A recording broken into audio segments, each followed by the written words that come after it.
Kemudian dalam hadis yang berikutnya Sayyidina Abu Hurairah mengatakan, saya akan salat sebiji macam mana salatnya Nabi sallallahu alaihi wasallam. Bagaimana beliau akan membaca qunut. Qunut di sini maksudnya qunut nazilah pada salat zuhur, isya dan juga pada salat subuh. Setelah mengucapkan sami Allahu liman hamidah dan berdoa untuk kaum mukminin dan doa kebinasaan untuk kaum al-kuffar. Fahim tu? Bila mana berbicara tentang cara solat Nabi, maka dalam hal ini cara solat Nabi ini pelbagai, yakni Nabi melakukan solat dengan pelbagai kaifiyah. Terkadang Nabi SAW salat dengan al-irsal, tangannya turun ke bawah macam ni. Maka sahabat yang melihat Nabi salat tangannya ke bawah, diriwayatkan oleh mereka kalau Nabi salat dalam keadaan al-irsal, yakni tangannya turun ke bawah. Dan ini dipegang oleh Imam Malik. Imam Malik menggalakkan orang salat adalah dengan al-irsal. Faham tu? Pada masa yang sama Nabi pernah salat dalam keadaan meletakkan tangannya di antara dada dengan pusar. Ada pula meriwayatkan Nabi meletakkan tangannya pada pada pergelangan tangan. Ada mengatakan pada zahir telapak tangan, ada mengatakan berada di dada. Jadi periwayatan yang pelbagai ini menunjukkan bagaimana as-sahabah memerhatikan cara salatnya Nabi. Satu orang tengok Nabi salat turun ke bawah tangannya, satu orang tengok Nabi salat tangannya diletakkan di bawah dada di atas pusar, satu orang tengok Nabi salat telapak tangannya ada di dada, satu nampak Nabi letakkan telapak tangannya pada pergelangan tangan, satu tengok Nabi salat letakkan telapak tangannya di dalam zahir telapak tangan. Semua itu bahagian daripada salat Nabi. Jadi bukan satu riwayat, Nabi salat tengok ini, Nabi salat letak di dada, yang di bawah dada tak sah salatnya, wala dia bikin bid'ah, wala bercanggah dengan syarak. Baca satu hadis dah hantam semua riwayat. Kaji secara keseluruhan, baru kita akan nampak dan kepelbagaian cara solat Nabi untuk memudahkan kepada orang melakukan solat. Semuanya mengikut cara Nabi SAW. Kalau satu orang menjadi imam dalam solat di zaman Nabi SAW, dia baca Quran. Ketika baca Quran, bacaannya itu tidak seperti yang didengari oleh Sayyidina Umar bin Khattab. Sementara Sayyidina Umar jadi imam, orang ini baca macam mana ni? Maka selesai daripada solat dipegang. Daripada mana kamu bacaan itu? Kata Sayyidina Umar, kata orang, jauh daripada Nabi. Dibawa orang itu pergi kepada Nabi oleh Sayyidina Umar.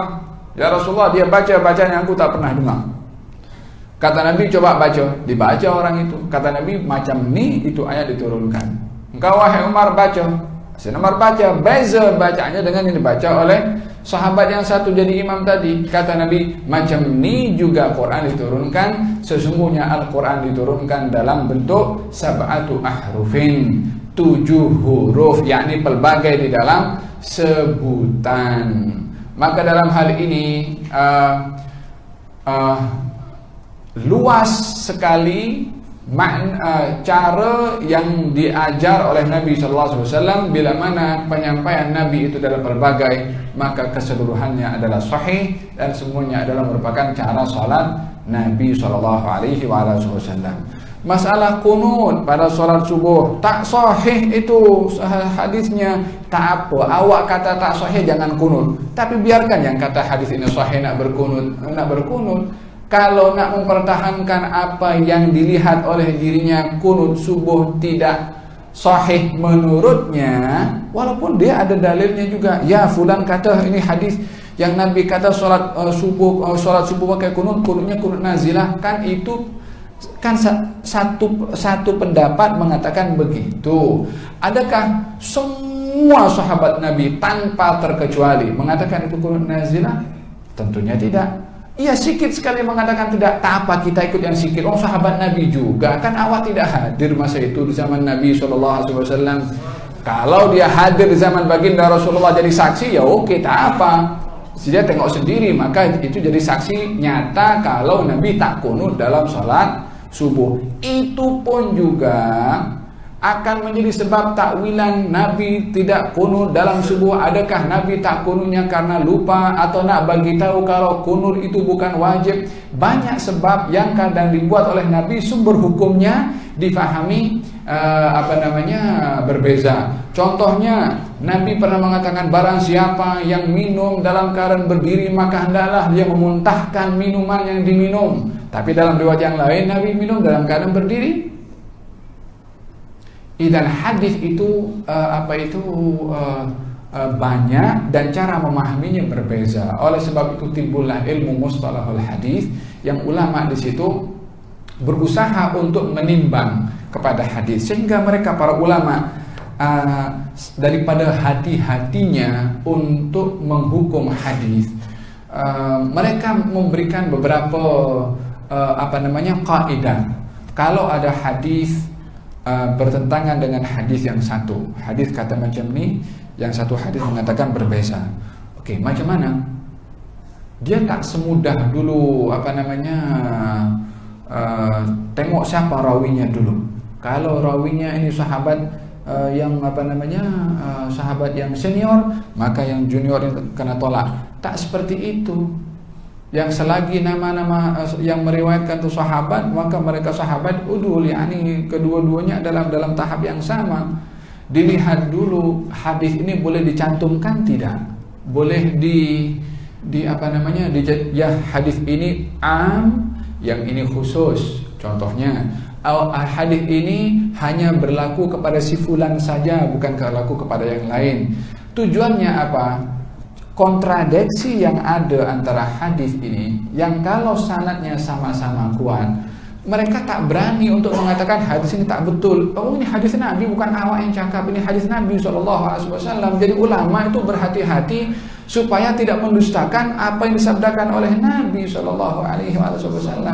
Sebab Nabi tak bercakap daripada hawa nafsu, bercakap itu adalah wahyu dari Allah Subhanahu wa taala. Ya, mungkin ada kekeliruan kepada rawinya, tapi rawinya betul, sanadnya sahih semua. Di sini kita berhadapan dengan nas hadis Nabi, yang kedua-dua riwayatnya sahih. Macam mana nak menilai dua hadis, dua-dua daripada Nabi, sanadnya sahih, tapi kita tak boleh nak sinkroniskan, nampak ada pertembungan. Maka mereka mengatakan, ya, coba di-combine.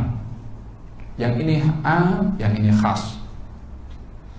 Yang ini mutlak, yang ini muqayyad. Yang yakni kejadian yang ganjil seperti ini, tapi yang umumnya begini. Kalau tak boleh juga, tak mungkin seperti itu. Oke, kalau begitu tengok dulu nasikh mansukhnya. Yang mana lebih awal? Kalau ini Nabi bercakap ini dulu, kemudian Nabi cakapnya ini, dilihat daripada mana? Kesan sejarah, bila Nabi bercakap ini. Oh, Nabi bercakap seperti ini ketika di Mekah contohnya. Yang ini di Madinah tak boleh dicantumkan. Maknanya hadis yang di Mekah tu dimansukh oleh hadis yang di Madinah dalam kaidah nasikh dan juga mansukh. Tak dapat dikesan. Ini tak tahu bila Nabi cakap, ini tak tahu bila Nabi cakap.